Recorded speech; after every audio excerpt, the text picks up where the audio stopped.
में लगी आग, सब तन में लगी आग बुझाए कहाँ कहाँ। कल श्याम तुम्हें ढूंढने जाए कहाँ कहाँ। कल श्याम तुम्हें ढूंढने जाए कहाँ कहाँ। जाए कहाँ कहाँ, जाए कहाँ कहाँ, जाए कहाँ कहाँ। बोले रास बिहारी भगवान की।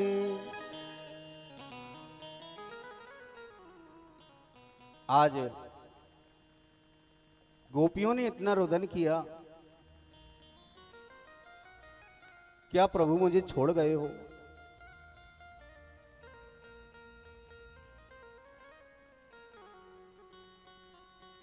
आज गोपियां रोती हुई परमात्मा को पुकारती हैं। जयति तेधिकम जन्मना ब्रजा श्रयति इंदिरा सासुदत्रोही। हे गोविंद, यदि मुझे छोड़ करके जाना था तो मुझे बचाया ही क्यों? उस दावा नल अग्नि से प्रभु मुझे क्यों बचाया? काली आंखें से क्यों बचाया प्रभु? मुझे मर जाने देना होता, क्यों बचाया प्रभु? आज गोपियों को इस प्रकार से रोते हुए देखा, उसी क्षण मेरा परमात्मा आज गोपियों के मध्य में प्रकट हो गया। बोले रास बिहारी भगवान की।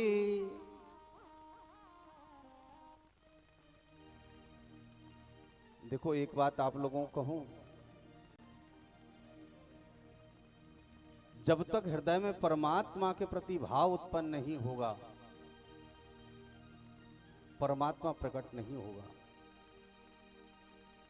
परमात्मा आज भी विराजमान है, लेकिन हमारे अंदर वो भाव नहीं है। आज भी परमात्मा भगत सिंह दरबार में प्रकट हो सकता है, यदि हम गोपी का भाव लेकर के भगत सिंह दरबार में आएंगे तो ये निश्चित बात है कि मेरा परमात्मा यहां भी प्रकट हो जाएगा।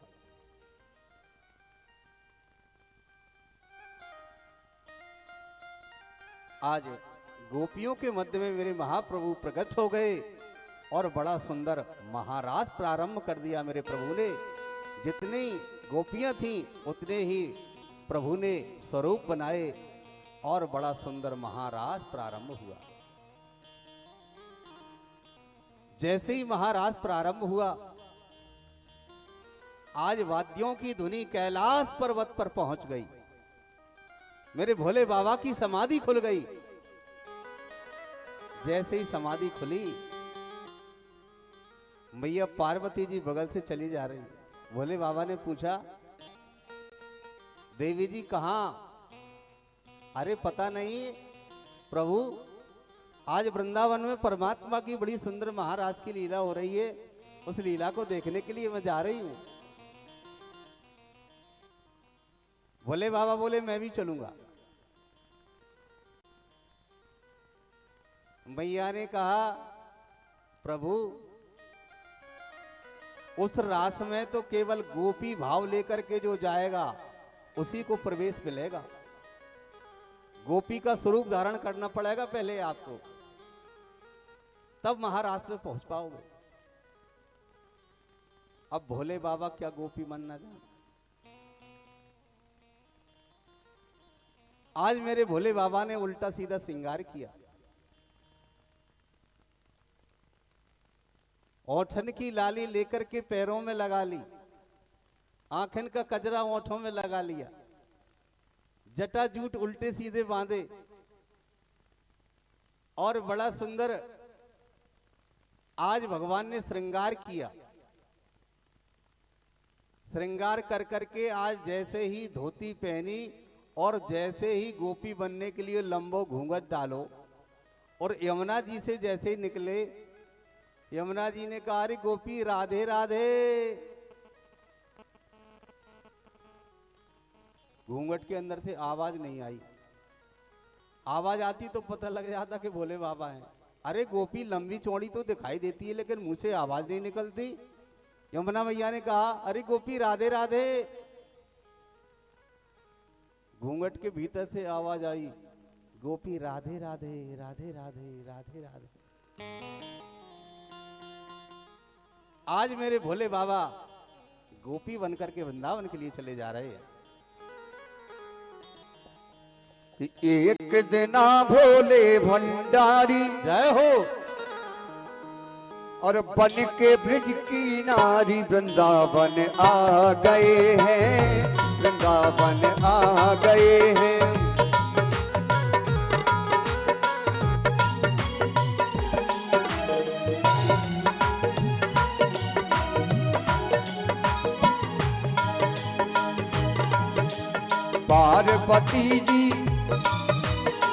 पार्वती जी मना के हारी, नाई माने त्रिपुरारी वृंदावन आ गए हैं, वृंदावन आ गए हैं।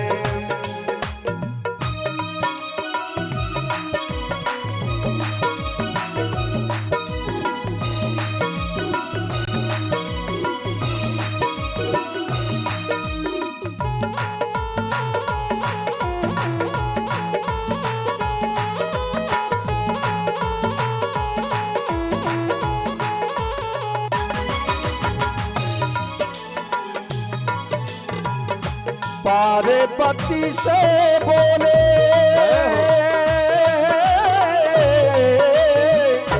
मैं भी चलूंगा तेरे संग में, तेरे संग में। पार्वती से बोले मैं भी चलूंगा तेरे संग में, तेरे संग में।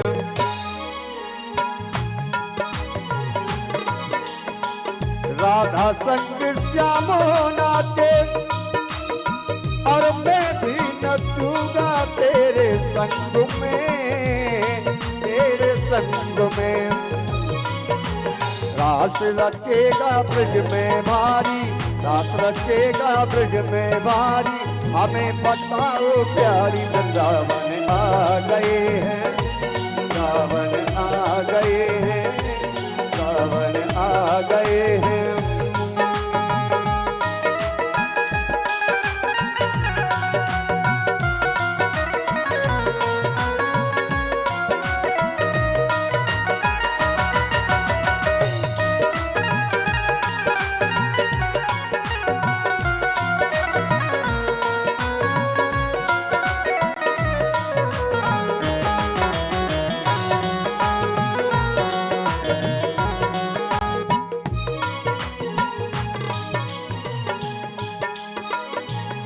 मेरे भोले स्वामी हो, जय हो। और कैसे ले जाऊं अपने संग में, अपने संग में। मोहन के से माना कोई और जाए नहीं रास रंग में, रास रंग में। मोहन के सिवाना कोई जाए नहीं रास रंग में, रास रंग में। हंसी करेंगी ब्रज की नारी, हंसी करेंगी ब्रज की नारी। मानो बात हमारी वृंदावन आ गए हैं, वृंदावन आ गए हैं।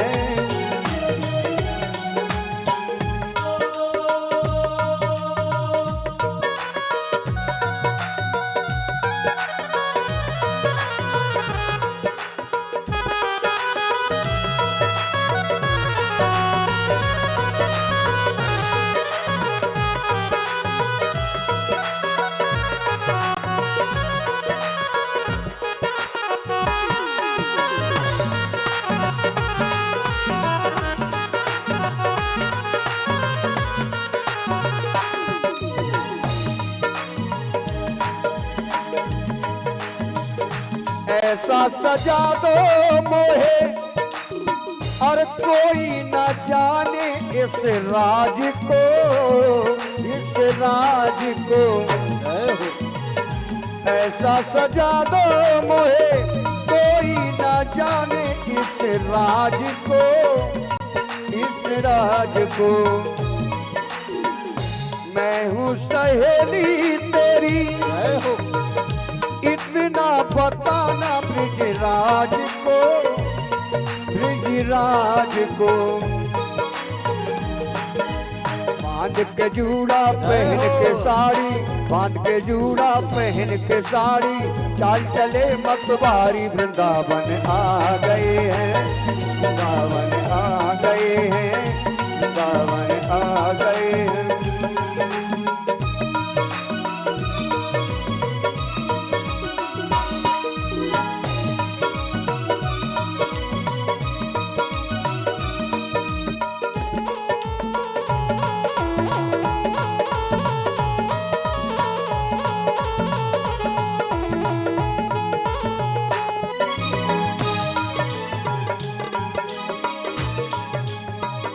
मोहन ने देखा ऐसा, समझ गए वो ऐसी बात को, ऐसी बात को। मोहन ने देखा ऐसा, समझ गए वो ऐसी बात को, ऐसी बात को। ऐसी बजाई बंसी सुध बिसराई भोलेनाथ को, भोलेनाथ को। और सर से खिसक गई जब साड़ी, हो सर से खिसक गई जब साड़ी, मुस्काए गिरधारी वृंदावन आ गए हैं, वृंदावन आ गए हैं, वृंदावन आ गए हैं। इतना बोले भंडारी, इतना बोले भंडारी, बन के ब्रिज की नारी वृंदावन आ गए हैं, वृंदावन आ गए हैं, वृंदावन आ गए हैं, वृंदावन आ गए। आज भोले बाबा ने बड़ा अद्भुत स्वरूप बनाया और स्वरूप बनाकर के भगवान की महाराज की लीला देखने के लिए चल दिए।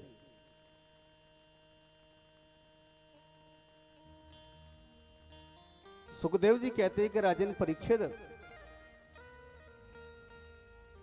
मैया तो पहले ही निकल गई।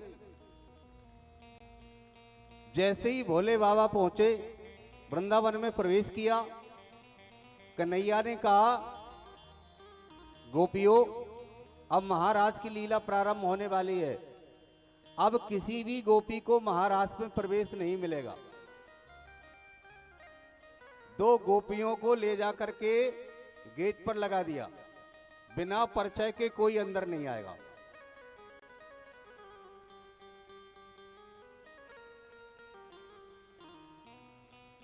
भोले बाबा गोपी बने। जैसे ही वृंदावन में पहुंचे जहां महाराज चल रहा था, दो गोपियां गेट पर खड़ी हैं। भोले बाबा अंदर जाना चाहते हैं। गोपी ने कहा, भगवान का आदेश है, जब तक आपका परिचय नहीं मिलेगा अंदर प्रवेश महाराज में नहीं मिलेगा।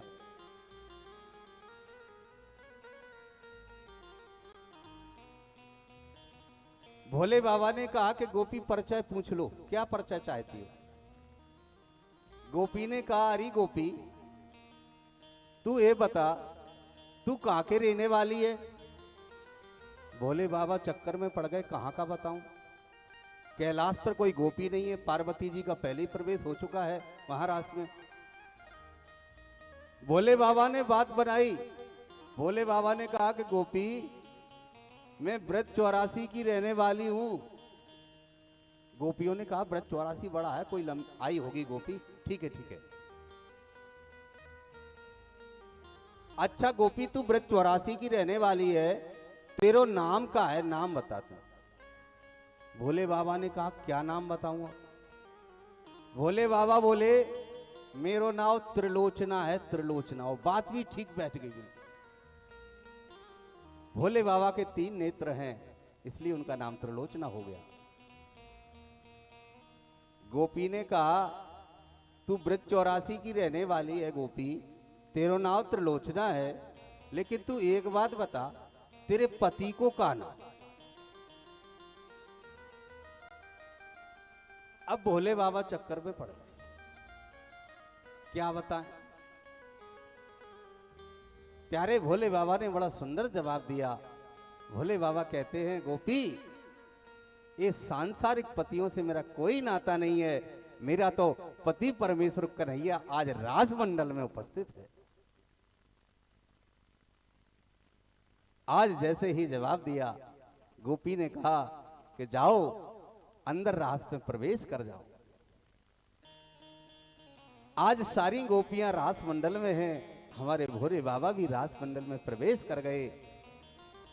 आज बड़ा सुंदर महारास होने लगा।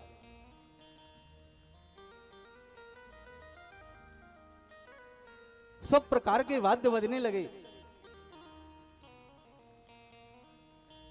सभी गोपियां नृत्य करने लगी। भोले बाबा मन में विचार करते हैं, कन्हैया की बांसुरी बज रही है, इंद्र मृदंग को बजा रहा है, सभी गंधर्व लोग अपने अपने वाद्य को बजा रहे हैं। इन वाद्यों के बीच में कहीं मेरा डमरू बज जाए तो आनंद आ जाएगा। आज जैसे ही महाराज प्रारंभ हुआ, सभी देवताओं ने अपने अपने वाद्यों को बजाया। उसी समय हमारे भोले बाबा ने डमरू का निनाद किया, और जैसे ही निनाद किया उसी क्षण हमारे कन्हैया की दृष्टि भोले बाबा की तरफ गई। जैसे ही दृष्टि भोले बाबा की तरफ गई, जाकर के देखा, वाह प्रभु, हम तो यही चाहते थे कि आप कब नर से नारी बने और हमें दर्शन देने के लिए इस रासलीला में आए। वाह प्रभु, यदि कैलाश छोड़ करके वृंदावन आ गए हो तो एक बात जरूर है, अब आपको गोपेश्वर बन करके इसी वृंदावन में रहना पड़ेगा। तो प्यारे, आप लोग जब भी वृंदावन जाएं और जब तक गोपेश्वर महादेव के आप दर्शन नहीं करेंगे, तब तक वृंदावन घूमना आपका पूर्ण नहीं माना जाएगा।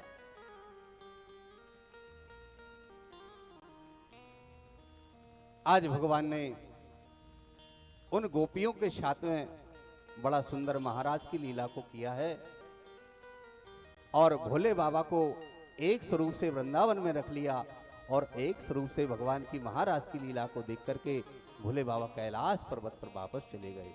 बोले गोविंद भगवान के, रास प्यारी भगवान के।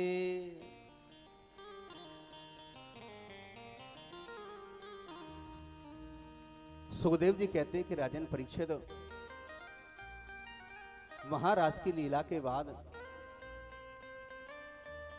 भगवान ने एक दिन नारद जी से कहा कि तुम सबका काम बनाते हो, आज मेरा भी कुछ काम बना दो। नारद जी ने कहा, प्रभु क्या काम है आपका। भगवान ने कहा कि तुम जाओ, जाकर के मथुरा चले जाओ, और मथुरा जाकर के उस कंस को बता दो कि तुम्हारा काल वृंदावन में है। आज भगवान के आदेश से नारद जी कंस के यहां पहुंचे। कंस ने बड़ा स्वागत किया, बड़ा सम्मान किया, बड़ा सत्कार किया। नारद जी कहीं भी चले जाएं, देवताओं में चले जाएं तो स्वागत है, दैत्यों में चले जाएं तो स्वागत है। आज हमारे कथा के बीच में संगीत के बड़े ही रसिक और संगीत के द्वारा इन्होंने अपने कई जिलों में बड़ा नाम कमाया है। आदरणीय श्री ज्ञान सिंह जी परिहार हमारे बीच पधारे हैं। बहुत बहुत कथा के माध्यम से इनको साधुवाद है। बोले गोविंद भगवान के।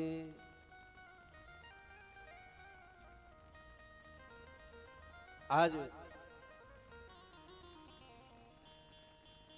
नारद जी जैसे ही वहां पहुंचे, कंस ने बड़ा स्वागत किया।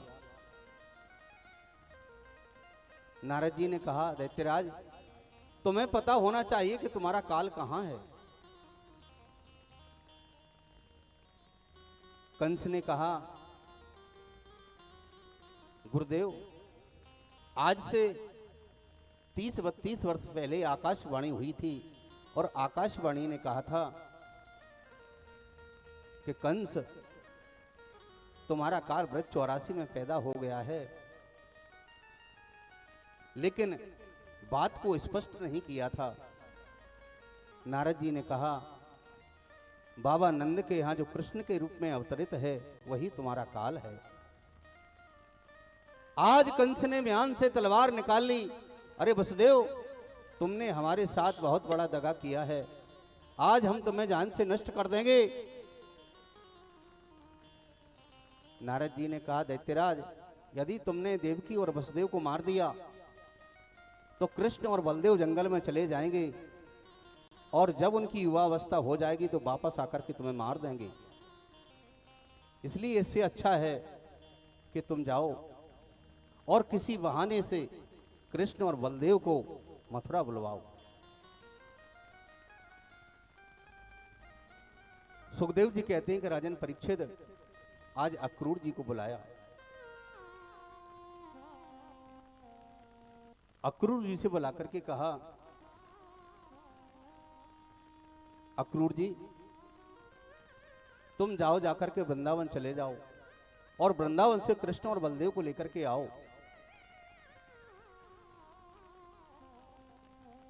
अक्रूर जी ने कहा, दैत्यराज अचानक कृष्ण और बलदेव को मथुरा बुलाने का कारण क्या?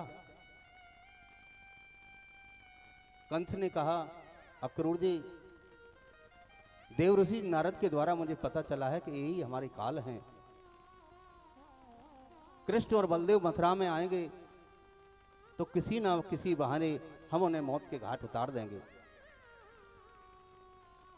अक्रूर जी बड़े दुखी हुए। अक्रूर जी ने कहा, दैत्यराज कृष्ण और बलदेव को लाने के लिए कोई ना कोई बहाना तो चाहिए। कंस ने कहा, एक धनुष यज्ञ का सुंदर आयोजन करते हैं, उस मेला देखने के बहाने तुम कृष्ण और बलदेव को मथुरा लेकर के आओ। अक्रूर जी ने रथ को तैयार किया। जैसे ही रथ वृंदावन की तरफ जाता है, मथुरा से वृंदावन जाने में केवल 20 मिनट का समय लगता है, लेकिन अक्रूर जी आज कृष्ण और बलदेव का ध्यान करते हैं तो रथ मथुरा की ओर कर लेते हैं। और जैसे ही कंस की याद आती है तो रथ को पुनः वृंदावन की तरफ कर देते हैं। आज अक्रूर जी की वही स्थिति है। धर्मो स्नेह उभय मत घेर, धर्म स्नेह उभय मत घेरी, धर्म स्नेह उभय मत घेरी, धर्म स्नेह उभय मत घेरी, भई गति चतुर वही गति साप चचुदर तेरी, वही गति साप चचुदर तेरी। आज अक्रूर जी की वही स्थिति है। रथ को चलाते हैं, कृष्ण और बलदेव का ध्यान आता है कि मैं कैसा उनका काका हूं कि आज अपने लाड़लों को मारने के लिए मथुरा लेने जा रहा हूं। और जब कंस की याद आती है तो पुनः रथ को वृंदावन की ओर चला देते हैं। आज जैसे ही रथ शाम को वृंदावन पहुंचा, वृंदावन पहुंचते ही देखा कृष्ण और बलदेव आज गौ का दोहन करा रहे हैं। जैसा गाय का दोहन करा के आज देखा, अरे काका आए हैं, काका दौड़ करके गए,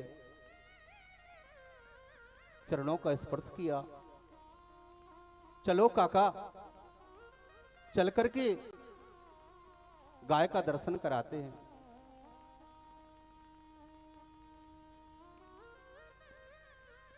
हमारी पहली परंपरा थी, पहले हमारे घर में कोई अतिथि आता था तो सबसे पहले गाय का दर्शन कराया जाता था।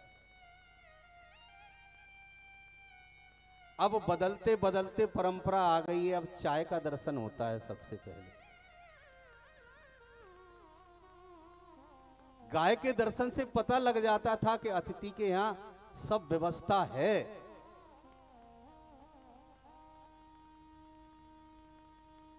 आज कृष्ण और बलदेव सबसे पहले लेकर काका को गए तो गौशाला में गए, गाय का दर्शन कराया। अक्रूर जी ने कहा, कन्हैया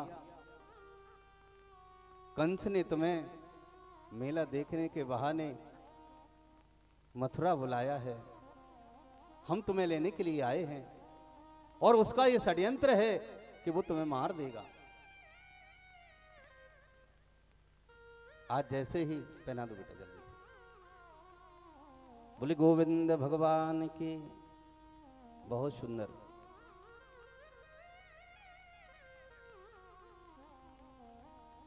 प्रणाम करो मस्तक रख के।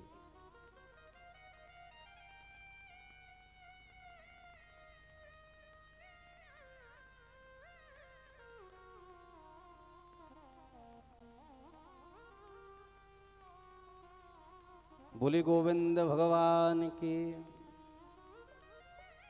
शास्त्र कहता है कि हमारे आज के बच्चे यदि प्रणाम करना सीख जाएं तो 4 चीजें उन्हें मुफ्त में ही मिल जाती है।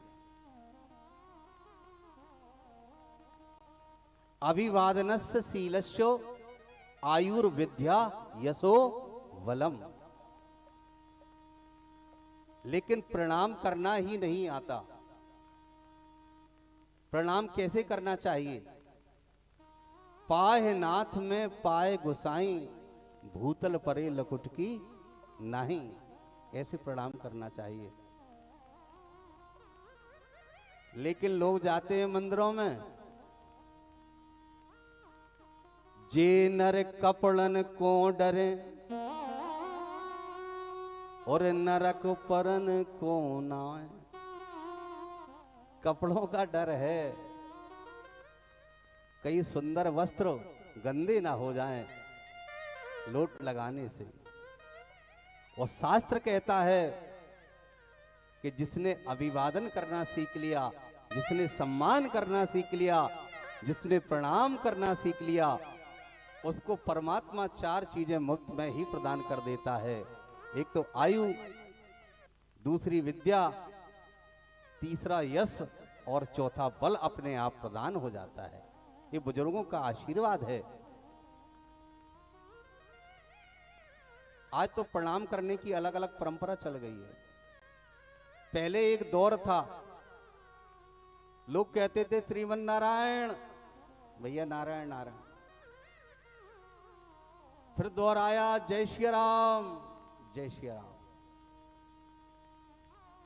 दौर आया राधे राधे। फिर दौर आया टाटा बाय बाय। अब 2 उंगली हिला करके पता नहीं खाए खाए के हाय हाय के बाय बाय क्या, कुछ पता ही नहीं है। हम संस्कार विहीन हो गए।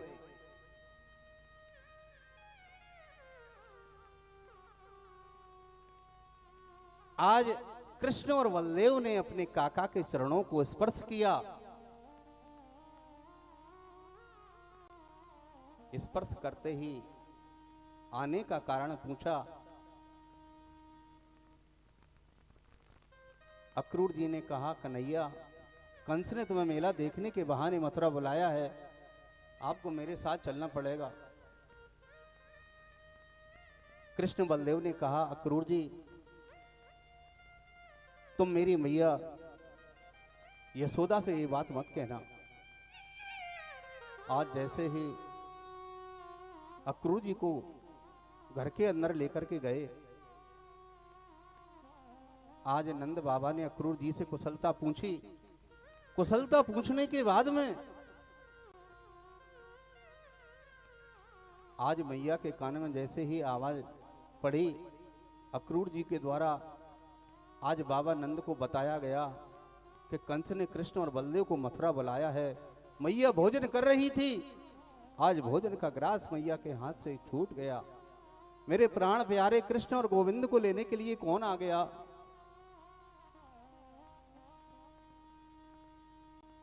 मैया के हाथ से ग्रास छूट गया। गोपियों को पता लगा कि कोई परदेसी आया है और मेरे प्राण प्यारे कृष्ण और गोविंद को लेने के लिए आया है। गोपियों ने आकर के जैसे ही सुबह हुई, आज नंद महल को घेर लिया।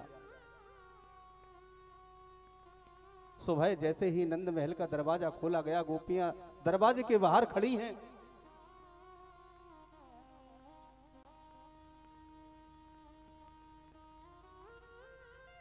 बार बार कृष्ण और बलदेव की तरफ देखती हैं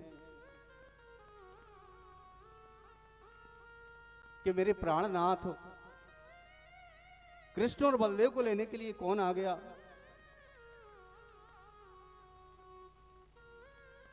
सुबह जैसे ही रथ अंदर से निकला, गोपियों ने आकर के रथ को घेर लिया।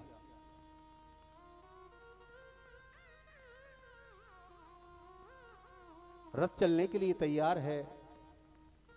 अंदर मैया यशोदा की स्थिति को देखा जाए, मैया दौड़ी दौड़ी आई और कहा, कन्हैया, तुम मुझे छोड़ करके जा रहे हो, लेकिन इतना याद रखना, अपनी मैया यशोदा से मत कहना कि मेरी मैया देवकी ने एक दिन मुझे ऊखल से बांध दिया था।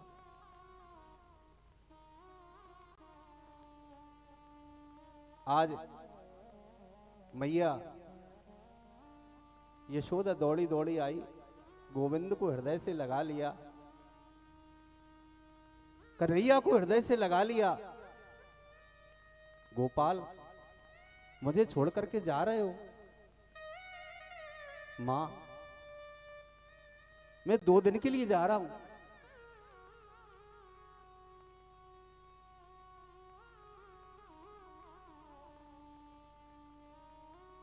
आज हमारे बीच में आदरणीय श्री शिव साड़ी सेंटर कल्लू भाई साहब का आगमन हुआ है कथा के मध्य में। बहुत बहुत साधुवाद है, बहुत बहुत धन्यवाद है। भगवान इनकी मनोकामनाएं पूर्ण करे।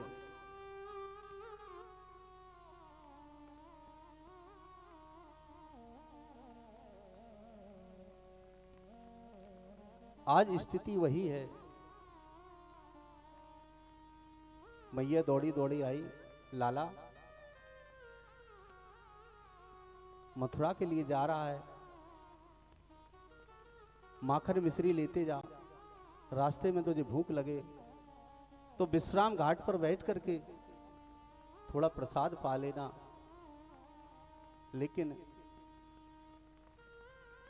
अपनी मैया की याद को मत करना। आज जैसे ही मैया ने इस प्रकार की बातों को कहा, गोविंद ने कहा, मैया मैं आज जाऊंगा, कल मेला देखूंगा और कल तुम्हारे पास वापस आ जाऊंगा। मां, केवल 2 दिन की बात है, आप मुझे जाने के लिए विदा दे दो।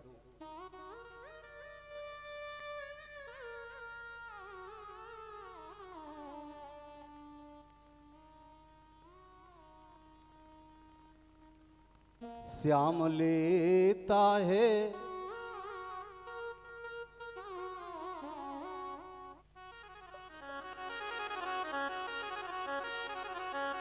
कृष्ण लेता है ब्रिज से विदाई की मैया मेरी याद ना करे।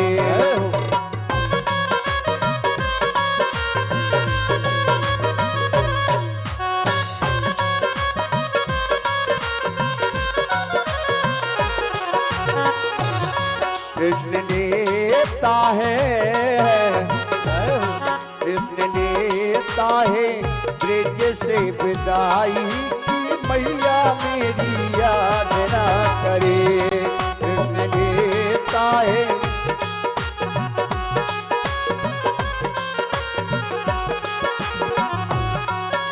वो मैया मेरी याद ना करे, वो मैया मेरी याद ना करे। कृष्ण लेता है ब्रिज से विदाई की मैया मेरी याद ना करे।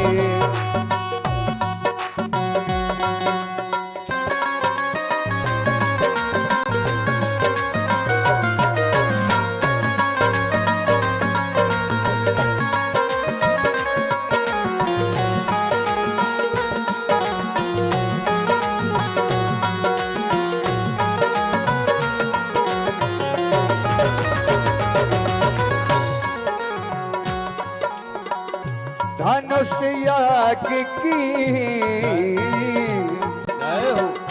धनुष याग की आई खबरिया,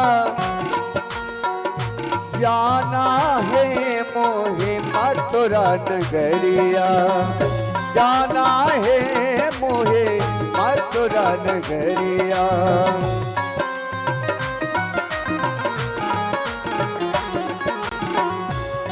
कृष्ण सहना, कृष्ण सहना सकेगा जुदाई की मैया मेरी याद ना करे। कृष्ण लेता है ब्रिज से विदाई की मैया मेरी याद ना करे।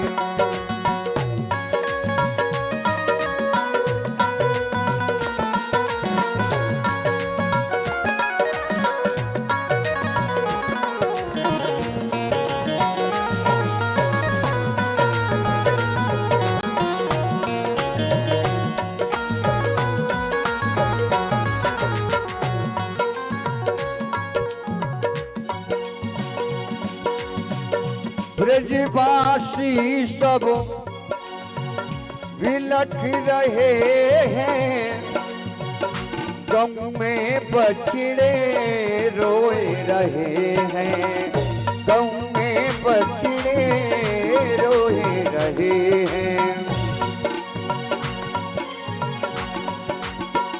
ब्रजवासी सब विलख रहे हैं, गम में बछड़े रोए रहे हैं, गम में बछड़े रोए रहे हैं। अब जाने, अब जाने तो मेरी माई की मैया मेरी याद ना करे। देता है ब्रिज से विदाई की मैया मेरी याद ना करे। कि मैया मेरी याद ना करे, ओ मैया मेरी याद ना करे।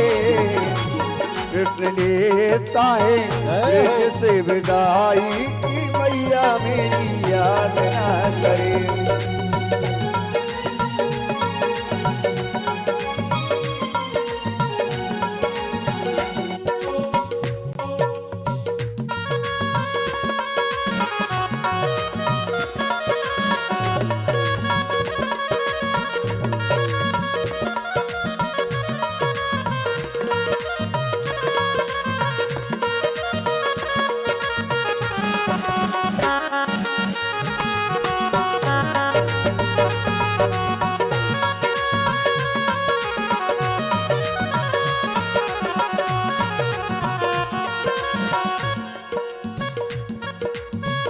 रथ को पकड़ के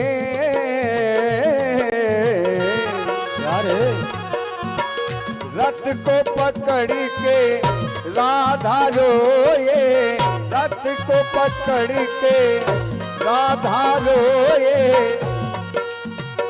गोपियां आके रास करोगे, गोपियां आके रास करोगे। अब देती हैं, अब देती हैं गोपियां बधाई कि मैया मेरी याद ना करे। कृष्ण लेता है ब्रज से बधाई कि मैया मेरी याद ना करे।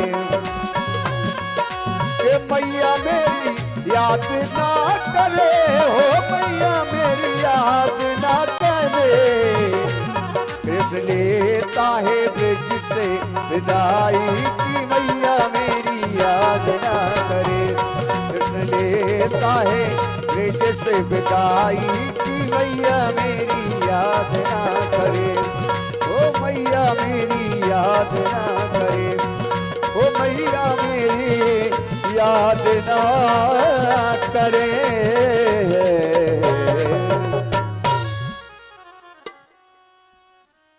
आज भगवान ने अपनी मैया से विदा ली, तब तक गोपियां आ गईं और रथ के आगे लेट गईं।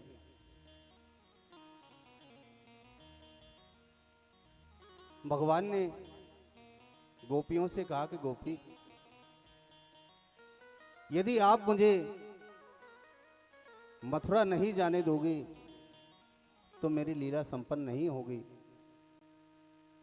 आज गोपियों को समझाया, लेकिन कुछ दूरी पर जाकर के देखा राधा रानी एक वृक्ष के नीचे बैठी हैं और उनकी आंखों से अश्रु की धारा बह रही है। मेरे गोविंद ने कहा, चाचा रथ को रोको। आज को रथ को रोक करके मेरे गोपाल राधा रानी के पास में गए,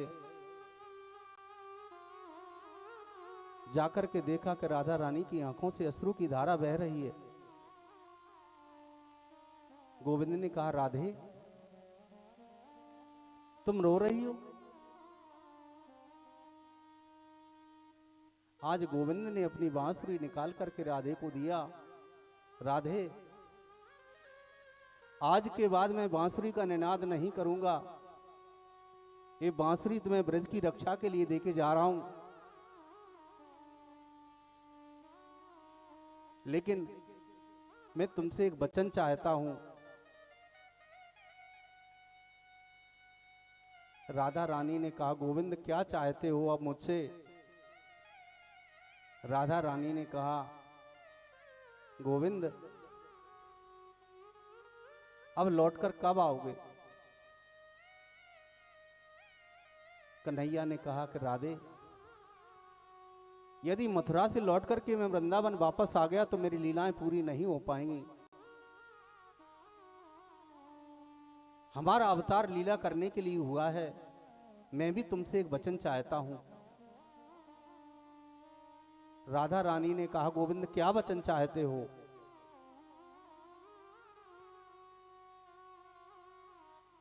भगवान ने कहा, राधे रानी केवल एक ही वचन दे दो, आज के बाद तुम्हारी आंखों से आंसू नहीं आएगा। राधे रानी ने भगवान को वचन दिया। आज भगवान रथ पर आरूढ़ होकर के कृष्ण और बलदेव मथुरा के लिए चले। जब तक धूल उड़ती रही, रथ की ध्वजा दिखाई देती रही, गोपियां रथ की तरफ देखती रहीं। आज भगवान जैसे ही यमुना के निकट आए, कहा, काका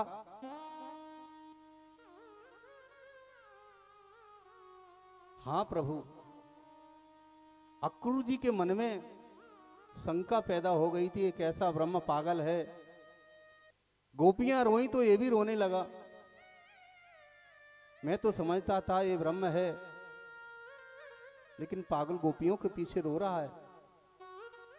भगवान ने कहा, अक्रूर जी के मन में शंका है, चलो इनकी शंका को दूर करना चाहिए। आज रथ को ले जा करके जैसे ही यमुना के समीप खड़ा किया, भगवान ने कहा, काका हम स्नान करना चाहते हैं। आज जैसे ही स्नान करने के लिए यमुना में गए, जाकर के स्नान किया और स्नान करने के बाद जैसे ही बाहर आए, कृष्ण और बलदेव ने कहा, काका तुम भी जाओ, जाकर के स्नान कर लो। आज जैसे ही अक्रूर जी यमुना में डुबकी लगाई, जो दर्शन रथ के ऊपर कृष्ण और बलदेव का हो रहा था, वही दर्शन आज यमुना के अंदर होने लगा। जैसे ही जल के अंदर डुबकी मारी, मेरे परम प्रभु परमात्मा का दर्शन हुआ। और जैसे ही आज यमुना जल से शरीर को हटाया, तो जो छवि का दर्शन रथ पर हो रहा था, वही छवि का दर्शन आज यमुना जल में होने लगा। आज मेरे परम प्रभु परमात्मा ने अक्रूर जी के मन का संताप दूर किया। बोले गोविंद भगवान के।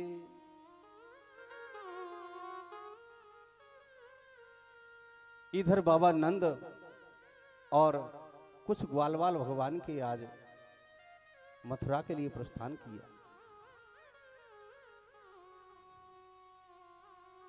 आज जैसे ही मथुरा में पहुंचे, अक्रूर जी ने भगवान की बड़ी प्रार्थना की।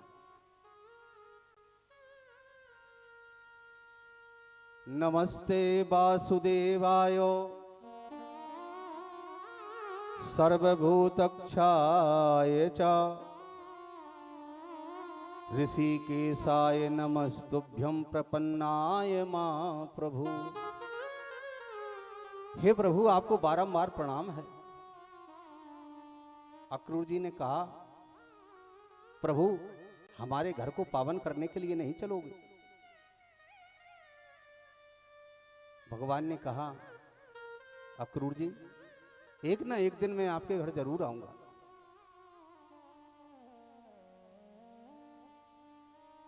प्रभु बोले कृपा, प्रभु बोले कृपा निधि धीरे धरो, मनोकामना पूर्ण करूंगा मैं। अभी लेकर साथ सखा जन को, मथुरा नगरी दिखलाऊंगा मैं।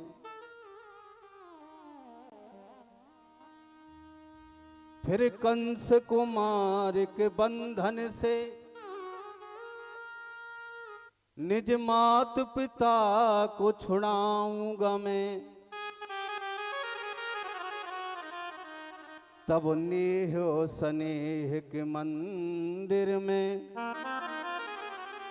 बलदाऊ को साथ में लाऊंगा मैं अकेला नहीं आऊंगा, बलदाऊ जी को साथ में लेकर के आऊंगा। आज भगवान बाबा नंद से कहा, बाबा मामा की नगरी को देखने के लिए जाना है। नंद बाबा ने कहा कि लाला,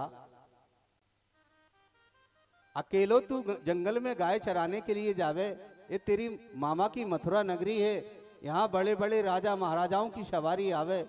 कन्हैया ने कहा, बाबा चिंता करने की कोई बात नहीं है, मुझे गाय चराते चराते साइड का सब पता है कि कौन सी तरफ से जाना है और कौन सी तरफ से आना है।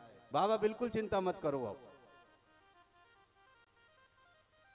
नंद बाबा ने कहा, कन्हैया तू अकेले नहीं जाएगा, अपने साथियों को साथ लेके जा और साथ में बलदाऊ भैया को साथ में लेके जा। भगवान आगे चले, भगवान का जगह जगह स्वागत होने लगा।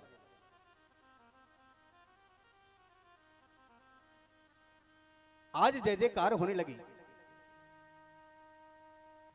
बोले वृंदावन बिहारी लाल की।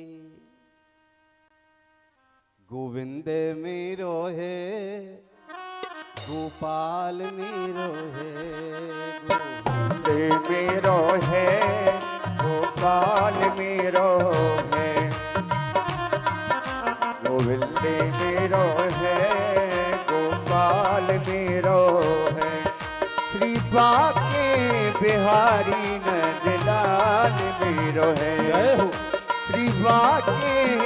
बिहारी नंद लाल मेरो है, गोविंद मेरो है, गोपाल मेरो है, गोविंद मेरो है, गोपाल मेरो है।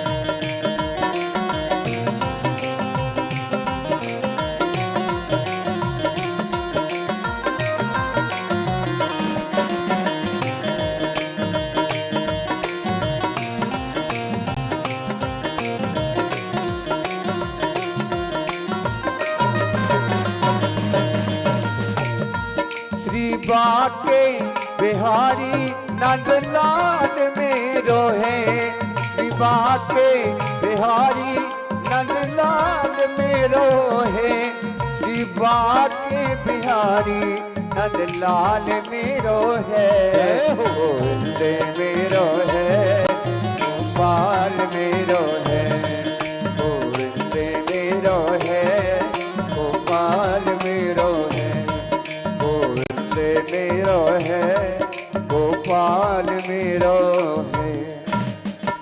बोले गोविंद भगवान की जय। आज भगवान अपने सभी साथियों को साथ लेकर के, बलदाऊ भैया को साथ लेकर के मथुरा की शोभा देखने के लिए चले। जैसे ही आगे बढ़े, देखा सामने से एक रजक चला रहा। आज कृष्ण और बलदेव की जय जयकार हो रही मथुरा में। मधुमंगल बोलो लाला, तेरी मथुरा में बड़ी जय जयकार हो गए, क्या तेरी कोई रिश्तेदारी है? कन्हैया बोले मधुमंगल, रिश्तेदारी ना है, जब मेरी मामा की नगरी है, मामा की। अरे लाला, तेरे मामा की नगरी है तो तुझे मुझे पहले बताना चाहिए था, अच्छे से वस्त्र पहन करके आते। कन्हैया बोले मधुमंगल चिंता मत करो, वस्त्रों की मैं व्यवस्था बनाता हूं। तब तक सामने से देखा एक रजक पोटली रखे चला आ रहा है, वो कंस का धोबी है। कंस के धोबी को देख करके कन्हैया ने कहा मामा जी राम राम। कंस का धोबी बोला भैया मैं तुम्हारा कहां से मामा, ईमानदारी की बात बताना। प्रधानमंत्री को इतना अभिमान नहीं होता है, प्रधानमंत्री के अंदर इतनी गर्मी नहीं होती है, लेकिन उनका जो पीए होता है उसके अंदर गर्मी थोड़ी ज्यादा होती है। चाय इतनी गर्म नहीं होती है, लेकिन केटली ज्यादा ताव पकड़ती है। आज वही हुआ। रजक कहता है मैं तुम्हारा कहां से मामा हूं। कन्हैया ने कहा यहां के राजा कंस हमारे मामा हैं, जब यहां का राजा ही हमारा मामा लगता है तो गांव के जितने सदस्य सब मेरे मामा हैं।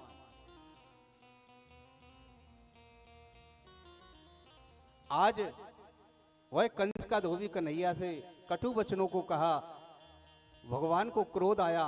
भगवान ने कहा तू वही अयोध्या का धोबी है, पहले मेरा मर्यादा का अवतार था, तेरे कहने से मैंने अपनी पत्नी सीता का परित्याग करना पड़ता था। आज मेरा लीला का अवतार है। उसी क्षण मेरे गोविंद को क्रोध आया और एक चांटा लगाया।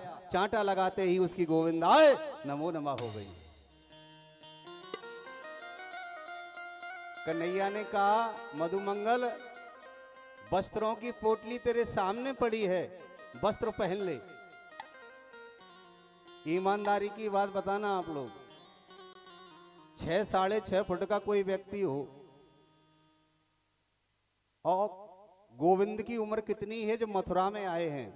11 वर्ष 56 दिन। भगवान कृष्ण की उम्र है 11 वर्ष 56 दिन। अब 11 वर्ष 56 दिन का व्यक्ति या लाला कोई 6 साढ़े 6 फुट के व्यक्ति के वस्त्रों को पहने तो कैसा लगेगा? मधुमंगल ने उन वस्त्रों को पहना, पहनते ही मधुमंगल पूरा ढक गया। गोविंद, हाँ क्या बात है? अरे लाला ऐसे वस्त्रों से क्या मतलब, ये तो सारी रोड साफ होती चली जा रही है। कन्हैया ने कहा तो थोड़े तू वस्त्रों को पकड़ ले। मधुमंगल ने जैसे ही वस्त्रों को पकड़ा, ऐसा लगा जैसे हैंगर से वस्त्र को टांग दे। बलदाऊ भैया बगल में खड़े, बलदाऊ भैया बोले लाला तू जब भी मित्रता करता है ऐसे ही लोगों से मित्रता करता है। मधुमंगल से मित्रता की, इसको वस्त्र पहनना भी नहीं आता। त्रेता युग में उन बंदर भालुओं से मित्रता की, उन्होंने जाकर के जनकपुर में नाक कटवा दी।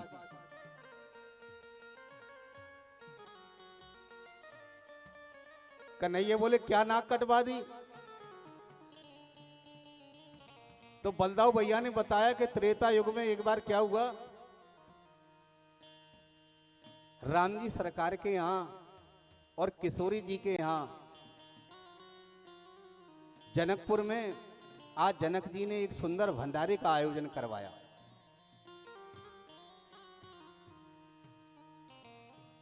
और पत्र भेजा भगवान को कि प्रभु आप चारों भाई और हमारी चारों बेटियां और अनंत बलवंत संत श्री हनुमान जी महाराज, जिनकी कृपा से तुम्हें लंका जैसी जगह पर विजयश्री प्राप्त हुई, और सभी बानर भालू उस भंडारे में पधारे। भगवान ने वो पत्र लिया, पत्र लेकर पढ़ा और पढ़ करके अपने बिस्तर के नीचे रख दिया। अब भगवान की सेवा में कौन रहता है? भगवान की सेवा में रहते हैं हमारे प्यारे हनुमान जी महाराज। हनुमान जी महाराज ने जैसे ही सुबह बिस्तर की सफाई की, और सफाई करते ही जैसे ही बिस्तर को हटाया, तो बिस्तर को हटाते ही देखा वो पत्र मिल गया। पत्र में लिखा था, प्रभु आप अपने चारों भाई और हमारी चारों बेटियां और हनुमान जी महाराज और बानर भालू सहित भंडारे में पधारे। भगवान ने सोचा कि बानर भालुओं को बताएंगे और किशोरी जी को बताएंगे तो चलने के लिए तैयार हो जाएंगे। मैयाओं का तो ये नियम रहता है कि मायके से खबर आवे के सूटकेस लग के तैयार। भगवान गए स्नान करने के लिए सरयू मैया में, और जैसे ही स्नान कर करके आए तब तक हनुमान जी ने वो पत्र सभी मैयाओं को बता दिया, देखो तुम्हारे मायके से पत्र आया है और निमंत्रण है, सभी को चलना है। भगवान चारों माई जब तक स्नान करके आते तब तक चारों देवियां अटैची लेके द्वारे पे खड़ी। प्रभु ने कहा भैया आज क्या बात है? मैया बोली प्रभु आपको पता होना चाहिए हमारे मायके में कितना बड़ा विशाल भंडारा हो रहा है, और आपने पत्र हमें तक नहीं बताया। भगवान बोले तुम्हें पत्र नहीं बताया तो तुम्हें किसने बताया? अरे वो हनुमान जी की कृपा रही, हनुमान जी पत्र को लेके आ गए, इसलिए शुभ अवसर हमें मिला जाता है भंडारे का। आज हनुमान जी महाराज, भगवान ने कहा कि जिन हनुमान जी से हमने इस पत्र को छुपा के रखा था वही हनुमान जी को ये पत्र मिल गया। हनुमान जी ने जाकर के खबर फैला दी, सभी बानर भालू तैयार हो जाएं, भगवान की ससुराल में बड़ा विशाल भंडारा है, भोजन प्रसादी के लिए तैयार रहो। पदम 18 जूथब बंदर, अरे सब तैयार हो गया। वो भगवान की ससुराल जनकपुर जाने के लिए कौन तैयार नहीं रहता? सभी तैयार हैं।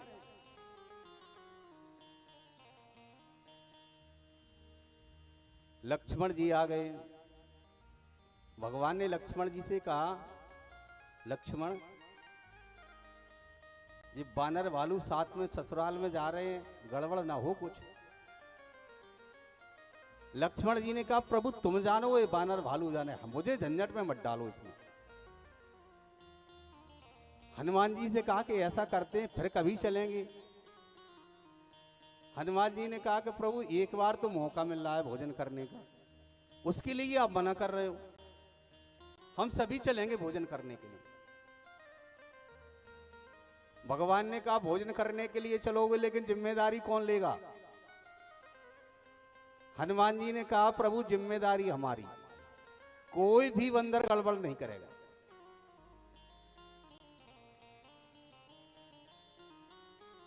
सभी बानर भालुओं को लेकर मेरे प्रभु आज जनकपुर में प्रवेश किया।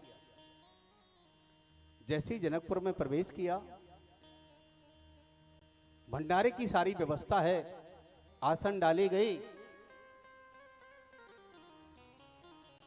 सभी बानर भालू बंदर उस आसन पर जाकर के बैठ गए। भगवान ने अपने ससुर जी से कहा, पिताजी भंडारे की व्यवस्था है, जो भी खाने पीने की व्यवस्था हो जल्दी करना। ये बंदर भालू ज्यादा समय तक पंगति में नहीं बैठ सकते, नहीं तुम सोचो कि जय सिया राम बोलेगी, श्रीमन नारायण होगी, जय परस होगी, इधर आचमन होगा, तब सीताराम बोली जाएगी। जनक जी ने कहा बैठिए, आराम से आए हो, ससुराल में आए हो, सारी व्यवस्था को देखो आप। बिछाई डाल दी गई, सारे बानर भालू बैठ गए, परोस हो गई, मोती चूर के लड्डू बने हुए हैं। एक बंदर ने मोती चूर का लड्डू उठाया और लड्डू उठा करके ऐसे करके देखने लगा। हनुमान जी बोले रख, वहीं रख, व्यवस्था गड़बड़ करेगा क्या? लड्डू लेकर वहीं रख दिया। परस पूरी हो गई। अब जनक जी महाराज ने आज्ञा नहीं दी भोजन करने की, केवल भाषण देने लगे। बन्नर भालुओं, हम बड़े आभारी हैं कि आपके सहयोग से, आपके परिश्रम से हमारे दामाद राम जी सरकार को लंका पर विजय श्री प्राप्त हुई। आज बंदर भालुओं की वीरता का बखान करने लगे। राम जी बोले प्रभु पिताजी जल्दी करिए, ये बंदर भालू हैं, भाषणबाजी बंद करो, जल्दी आज्ञा बुलवाओ तुम तो जैसे भी हो। जनक जी महाराज ने पूछा परस पूरी हो गई? बोले परस पूरी हो गई। देखा कचौड़ी है, पकौड़ी है, रसगुल्ले हैं, मालपुआ है, खीर है, खुरसन है, सभी आनंद की चीजें हैं। लेकिन जनक जी ने जैसे ही देखा, बोले अचार कहाँ है इसमें? बोले अचार समझ में नहीं आ रहा, पत्थर पे कहीं अचार दिखाई दे रहा हो। आज अनुचरों ने पूछा महाराज कौन सा अचार? बोले लभेरे का अचार। कहीं कहीं लसेड़ा बोला जाता है, कहीं कहीं अपने यहां देहात में लभेरा बोला जाता है।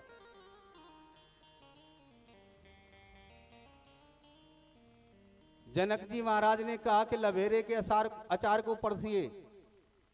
अब जनक जी महाराज ने कहा ये हमारा फेवरेट अचार है, मैं खुद परसूंगा।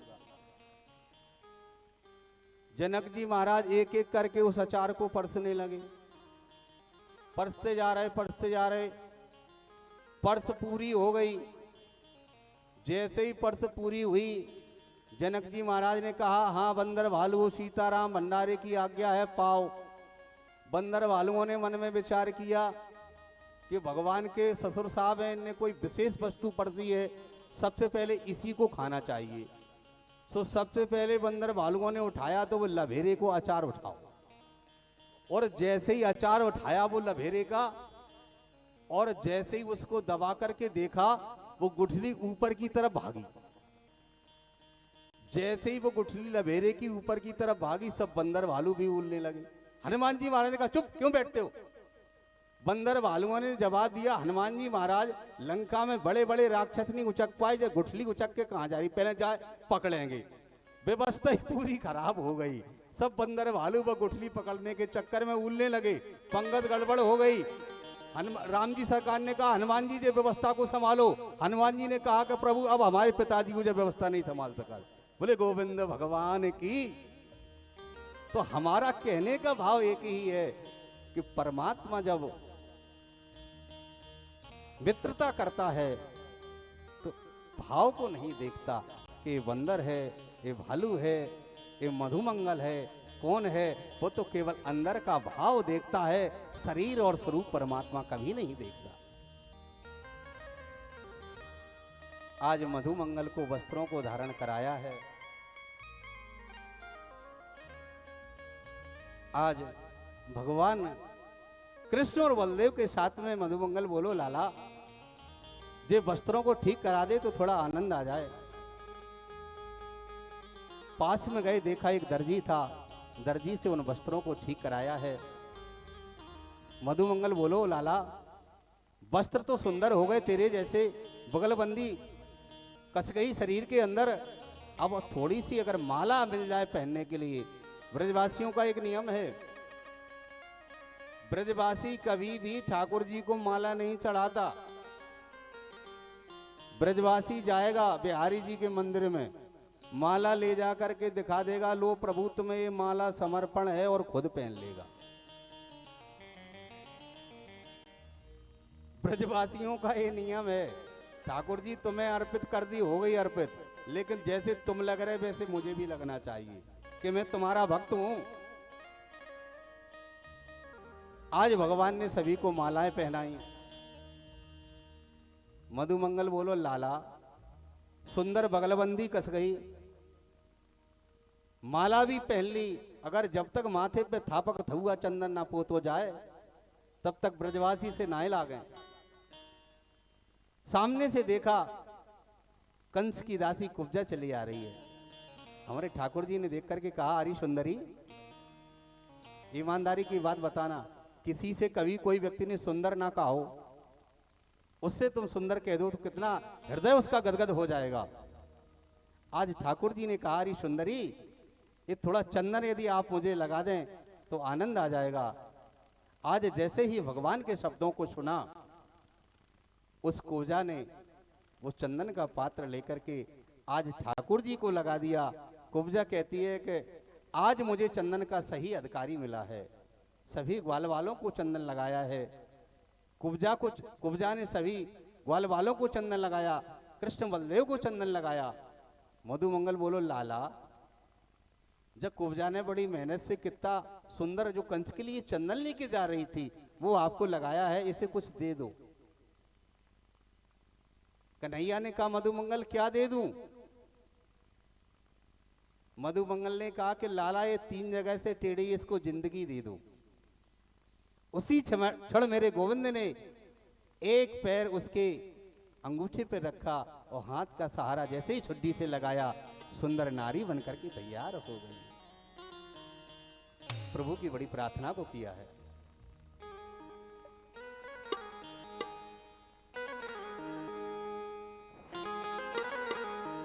कि राधा नाम की अरे लगाई फूलबाई, वो पत्ता पत्ता श्याम बोलता। राधा नाम की लगाई फूलबाई, वो राधा श्याम बोलता।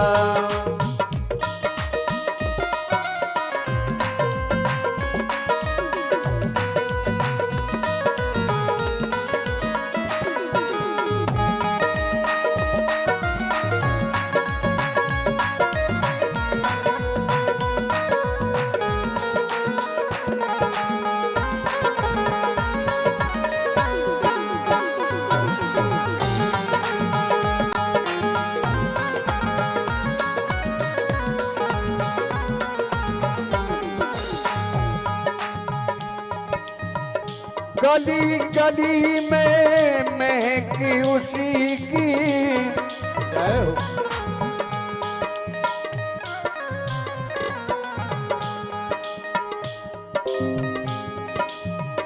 गली गली में महकी उसी की, हर पाखी में चहकी उसी की, हर पाखी में चहकी उसी की।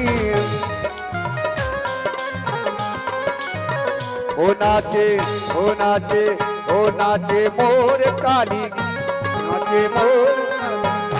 नाचे मोर कूके काली कोयलिया, वो पत्ता पत्ता श्याम बोलता। राधा नाम की लगाई फूलबाई, वो पत्ता पत्ता श्याम बोलता।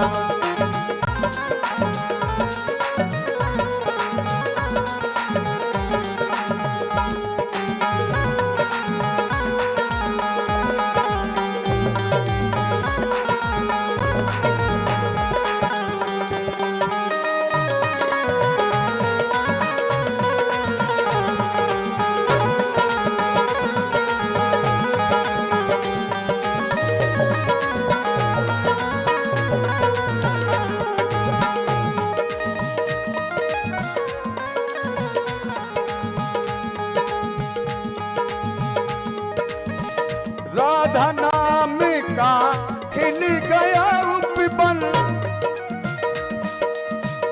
महक उठा सारा वृंदावन, महक उठा सारा वृंदावन।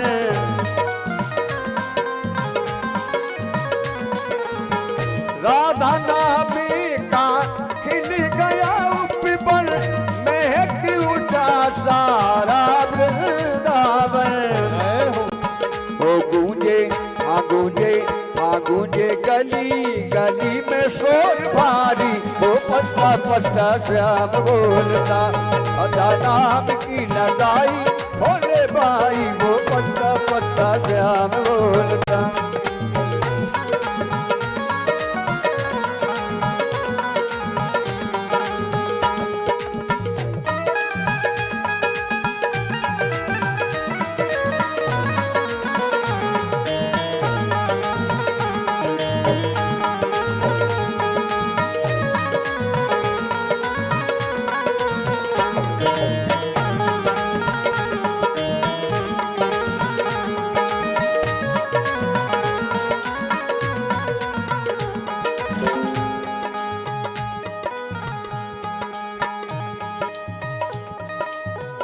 प्रेम के जल से सींची बगिया, महके ग्वाले महकी सखिया।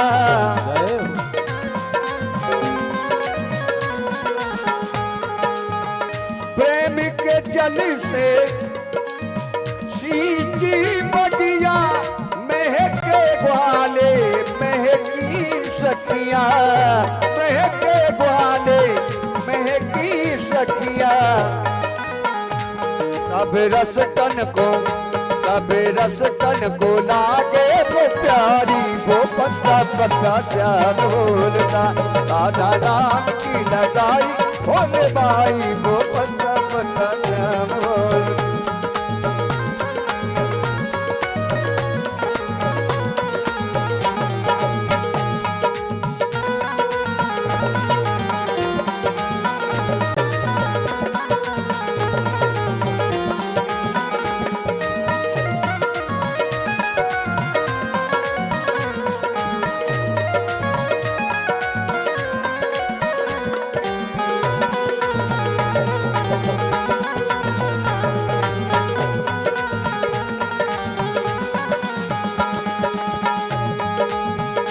राधा ओ राधा ओ राधा नाम की लगाई भोले भाई, वो पत्ता पत्ता श्याम बोलता, राधा नाम की लगाई भोले भाई, वो पत्ता पत्ता श्याम बोलता, राधा नाम की लगाई भोले भाई, वो पत्ता पत्ता श्याम बोलता।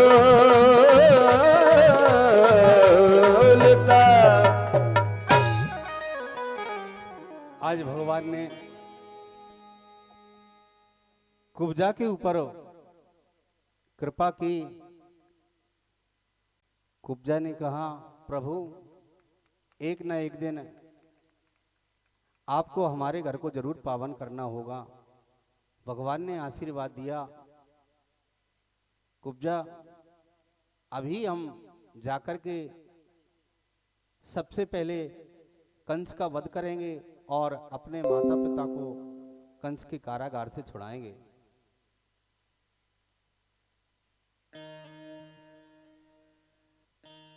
भगवान और आगे बढ़े, जैसे ही आगे बढ़े जाकर के देखा,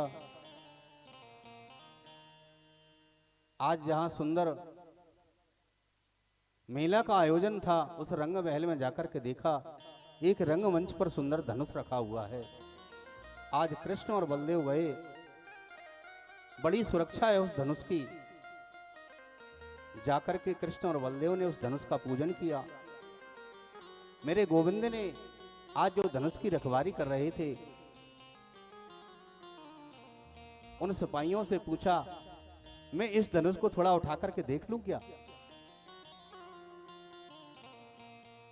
आज कंस के सैनिक भगवान की इस बात को देख करके हंसने लगे।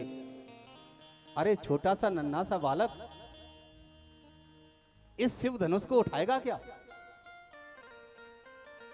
आज ऐसी व्यंगमय शब्दों को सुना, उसी क्षण मेरे गोविंद ने जैसे कोई छोटा सा बच्चा छत्ते को उठा लेता है, उसी क्षण मेरे गोविंद ने उस धनुष को उठा लिया और उस पर प्रत्यंचा चढ़ा दी। प्रत्यंचा के चढ़ाते ही उस धनुष के 2 खंड हो गए। धनुष के टूटते ही आज कंस के हृदय में भय पैदा हो गया। कंस को इस बात का पता था कि जो इस धनुष को तोड़ देगा